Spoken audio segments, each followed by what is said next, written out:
Unemployment starting the year at 3.7%, now creeping up to 4.2% in August. And the chairman of the Federal Reserve says one factor is the crisis at our southern border. If you're having millions of people come into the labor force and you're creating 100,000 jobs, you're going to see unemployment go up. We understand there's been quite an influx across the borders, and that has actually been one of the things that's allowed unemployment rate to rise.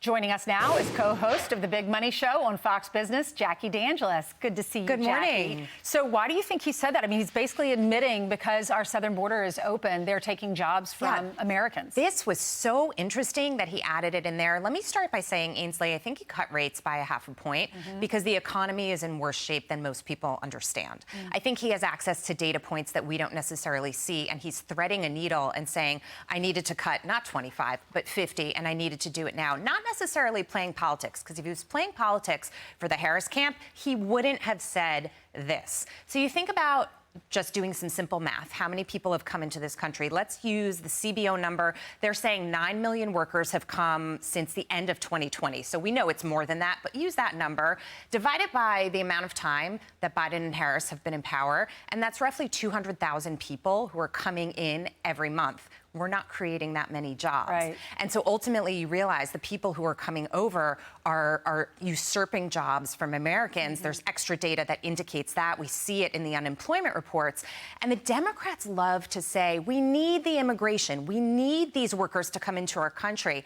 I'm not necessarily sure that we do at this level. Of course, we need legal immigrants, but not the extra overflow. Well, they say native-born American workers, they have lost 1.3 million jobs just the last year alone. But foreign-born workers, they've gained 1.2 million jobs in the last year.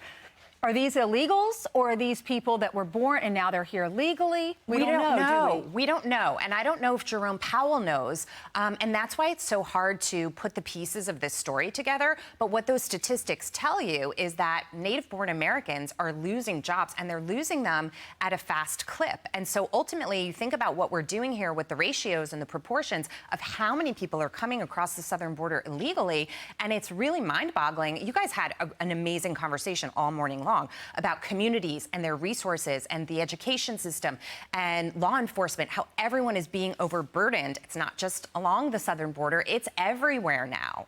Yeah, I mean, it's so sad to know. We remember when the markets crashed, so many friends lost jobs. It is so stressful when you don't have a paycheck coming in. Yeah. And so when you look at these numbers, I feel like some of our leaders are not looking out for Americans. They're not putting Americans first. No, and that brings me to remind everybody at home. Ultimately, what we're seeing is a situation that was created by this administration. Right. When they hiked inflation up to 9%, they really hurt the average American. And just because the stock market went up yesterday, that doesn't mean that we're not going to see tough times ahead. Right. Ultimately, rates coming down, those savers, those retirees, they're going to be hurt. Jackie, thank you so much. Thank you. You can all watch Jackie on The Big Money Show, 1 p.m. Eastern Time on Fox Business. All right, have a great weekend, Jackie, and a good show. I'm Steve Ducey. I'm Brian Kilmeade. And I'm Ainsley Earhart. And click here to subscribe to the Fox News YouTube page to catch our hottest interviews and most compelling analysis.